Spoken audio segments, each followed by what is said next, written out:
अस्सलाम वालेकुम। मैं आपकी और सरवत फ़ारूक और आप देख रहे हैं मेरे कुज़ीन। ये मैंने आज शोरबे वाला सालन बनाया है अरवी और मटन का।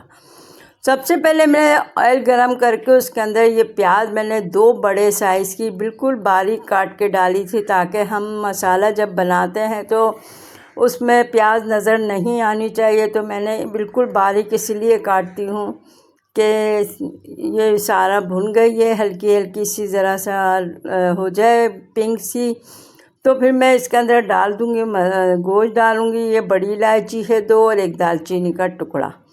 बस ये हो गई थी प्याज, देखें हल्का वाइट भी है और ना पिंक हुई है ज़्यादा।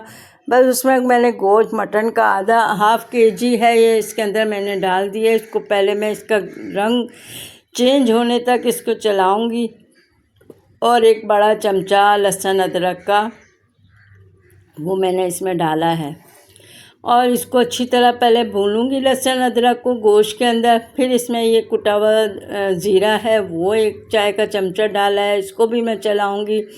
मैं अलग अलग मसाले डालती जाती हूँ और भूनती जाती हूँ। आप भी इसी तरह से कीजिएगा, आपके सालन का जायका आप ख़ुद हैरान होंगे कि ये कितने मज़ेदार सा बना है। अब हल्दी डालें, स्टेप बाय स्टेप आप फॉलो करेंगे तो इंशाल्लाह आपको बहुत अच्छा जायका मिलने वाला है सालन का, शोरबे वाला सालन।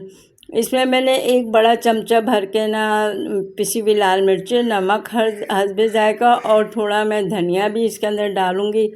अक्सर मेरे खानों में आप देखते होंगे मैं धनिया नहीं डालती, मुझे खाने की आदत नहीं है, अच्छा नहीं जायका लगता, रंग भी काला हो जाता है सालन का। तो इस वजह से मैंने 1 भर के चमचा जो है वो मैंने धनिया मैंने ख़ुद घर में पीसा है, इसको वो मैंने इसमें डाल दिया। बस अब हम इसके अंदर पानी डाल देंगे, इतना डालेंगे कि हमारा गोश्त जो है वो गल जाए। मटन का जल्दी गल जाता है ये गोश्त, तो इसलिए मैंने कम पानी डाला है। बस अब हमने इसको पकने रख दिया है। लीजिए हमारा गोश्त तैयारी पे है, बस थोड़ा पानी रह गया। अब इसके अंदर चमचा चला के देख लेंगे अब कितना पानी बाकी है। बस ये मसाला हमारा भुनना शुरू हो गया था, इसको अच्छी तरह भुनेंगे। इसमें हरी मिर्चें डालेंगे और इसके अंदर दही डलती है, इसके अंदर वो नहीं डलती। टमाटर के अलग अलग नज़र आते हैं ज़रा शोरबे वाले सालन में ना, तो इस वजह से मैं नहीं डालती। बस इसी तरह से मैंने ये तकरीबन 5 खाने के चमचे जो है ना दही के इसके अंदर डालें, फेंट लिया था अच्छी तरह से ताकि गुठलियाँ ना बने और ये फट ना जाए, इसलिए जल्दी जल्दी चमचा चलाया है। सारा मसाला तैयार हो गया था, भुन गया था। अब मैं ना ये अरवियाँ छील के मैंने जो बड़ी थी उसको बीच में से 2 कर ली थी, जो छोटी थी ऐसी साबुत रहने दी थी।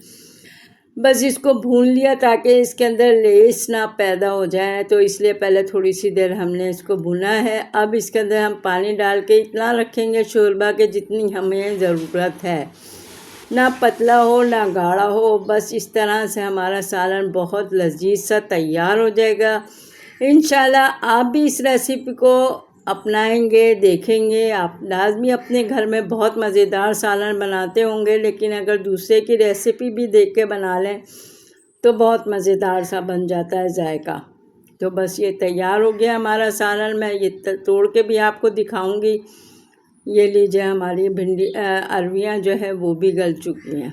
बस अब हम इसमें हरा धनिया डालेंगे और पिसा हुआ गरम मसाला। बस हमारा ये सालन तैयार हो गया है। रोटी सालन से तो बहुत मज़े का लगता है ये, आप चाहे जिससे भी खा लें, चावल से खा लें या आप तंदूर की रोटी से खाएंगे तो और मज़ेदार होगा। मेरे चैनल को ज़रूर सब्सक्राइब कीजिएगा, आपके लिए बस अब डिश आउट करती हूँ मैं। ये लीजिए हमारा सालन तैयार हो गया अरवी गोश्त का। तो इंशाल्लाह आपको पसंद आएगा। मेरी रेसिपी आपको कैसी लगती है मुझे बताइएगा, थम्स अप ज़रूर दीजिएगा मेरे चैनल को, ताकि आपके पास नई आने वाली हर रेसिपी जल्द से जल्द आप तक पहुंच जाए। तो बस ये हमारा अरवी गोश्त तैयार है, तो आप खाइएगा और वाह ज़रूर कीजिएगा। बहुत लजीज सा ये सालन तैयार हुआ है। बस मेरे चैनल को सब्सक्राइब ज़रूर कीजिएगा, आगे शेयर ज़रूर किया करें और मुझे बताइएगा कि मेरी ये रेसिपी आपको कैसी लगी। तो आप जब आगे शेयर करेंगी तो ये हमारे लिए मेहरबानी होगी अगर आप कर देंगे आगे। अपने रिश्तेदारों को बताइएगा कि कैसा ये सालन बना है। इस तरीके से अगर बनाएंगे इंशाल्लाह उनको भी ये जायका अच्छा लगेगा। तो आप मुझे बताइएगा, कमेंट बॉक्स में बताइएगा कि और दुआओं में ज़रूर याद रखिएगा। अल्लाह हाफिज़।